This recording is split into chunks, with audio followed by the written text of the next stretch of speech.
여러분 안녕하십니까? 프로야구 롯데가 오늘 홈 경기에서 승리를 거머쥐면서 무려 13년 만에 8연승과 함께 11년 만에 4월에 1위에 오르는 기염을 발휘했습니다. 사직구장에서는 올 들어 처음 만원 관중이 구도 부산의 영광을 떠올리며 뜨거운 응원의 함성으로 힘을 보탰습니다. 남희력 기자입니다. 롯데는 사직야구장에서 열린 키움과의 홈 경기에서 2회부터 선취점을 뽑아내며 3회 연속 득점으로 리그 최고 투수로 꼽히는 안우진을 초반에 공략해 끌어내리는 데 성공했습니다. 추가 득점은 없었지만 롯데 타선은 6안타를 뽑아내며 키움 선발 안우진을 괴롭혔습니다. 그러나 위기도 없지 않았습니다. 5회 초 수비에서 키움에 3점을 내주며 역전을 허용하면서 연승의 흐름이 끊기는 듯 했습니다. 하지만 7회 말 공격에서 렉스와 전준우의 연속 적시타에 힘입어 모두 3점을 추가로 뽑아내며 다시 역전을 만들어내는 저력을 발휘하며 마침내 13년 만에 8연승 기록을 달성했습니다. 롯데가 4월에 정규리그 1위를 기록한 것도 무려 11년 만의 일입니다.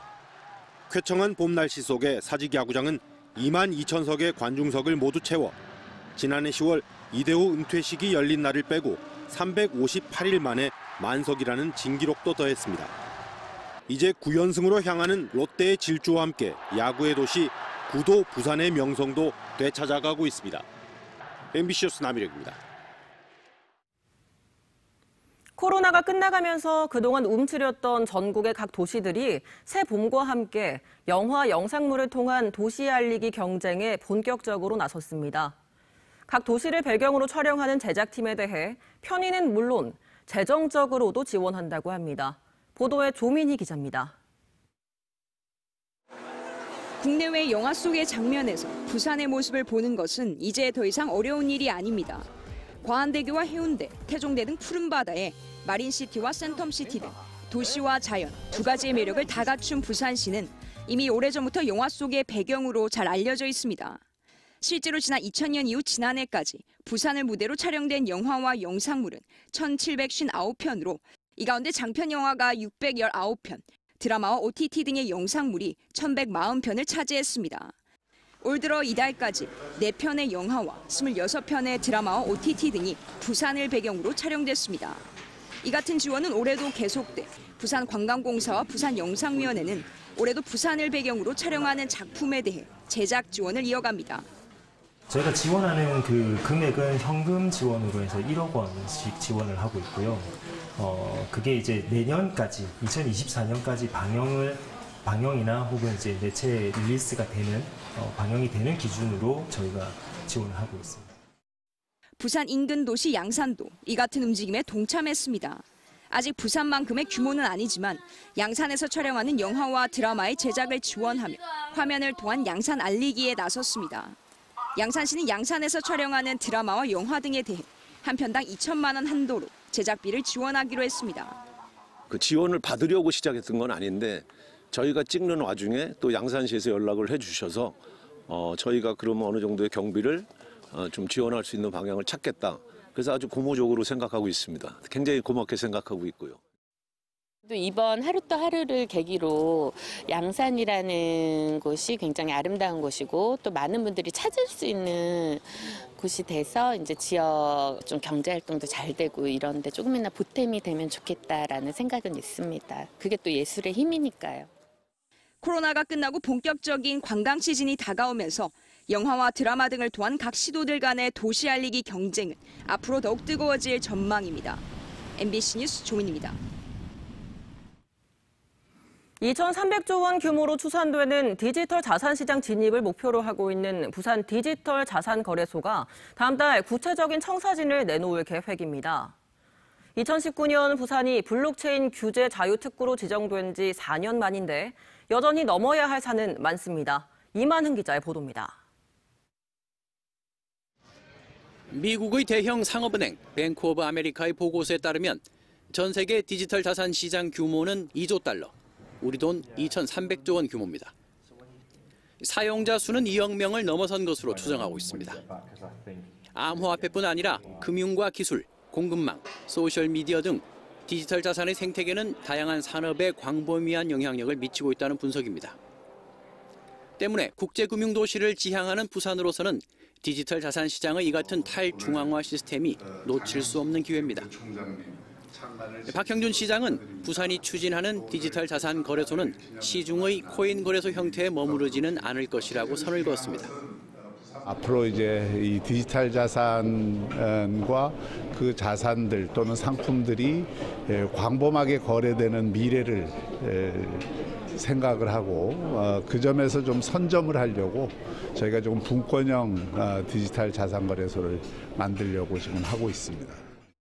부실의 우려가 큰 암호화폐 위주가 아니라 골드바와 같은 현물을 디지털화해서 시장에서 거래하는 방식 등이 가능성으로 제기되고 있습니다. 그러나 디지털 자산 거래소 설립을 위해서는 넘어야 할 산이 많습니다. 당장 디지털 자산 관련 법안이 국회 상임위를 통과하고 시행을 앞두고 있는데 금융위와 금감원의 엄격한 통제가 법안의 주요 내용에 포함되어 있습니다. 정치적으로 풀어야 할 과제가 많다는 말입니다. 미국 같으면 뉴욕도 있고 시카고도 있고 LA도 있습니다.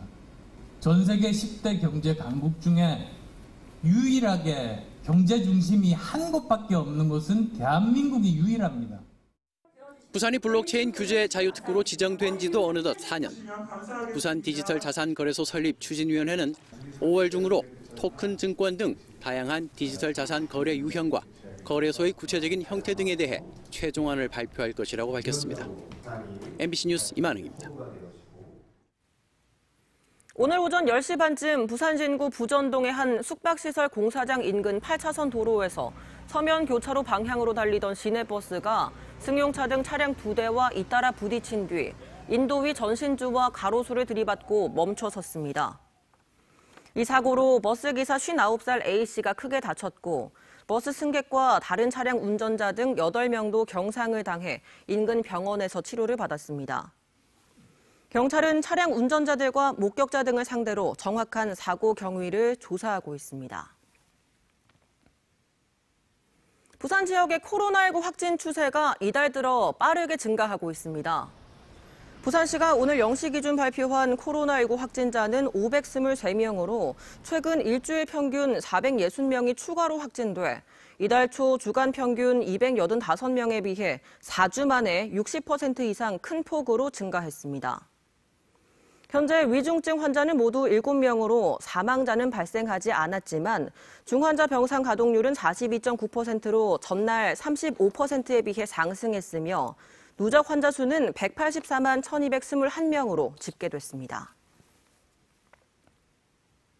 심야 음주와 쓰레기 무단 투기 등으로 민원이 끊이지 않았던 광안리 해수욕장 인근 밀락수변공원이 금주구역으로 지정됩니다. 수영구는 최근 밀락수변공원을 음주 금지 구역으로 지정해 오는 7월부터 술을 마시다 적발될 경우 5만 원의 과태료를 부과하도록 하는 행정예고를 공고했다고 밝혔습니다. 수영구는 5월 중으로 주민설명회 개최와 함께 주민 의견 제출 등의 절차를 거쳐 7월 1일부터 금주구역 지정을 시행할 계획입니다. 부산시가 해양도시 부산의 상징성을 부각시키고 2030 부산 세계박람회 유치 열기를 모으기 위해 5월을 해양의 달로 지정하고 다양한 행사를 잇따라 마련합니다. 부산시는 그간 바다의 날인 5월 31일을 전후해 일주일간 운영하던 바다 주간을 대폭 확대하기로 했습니다.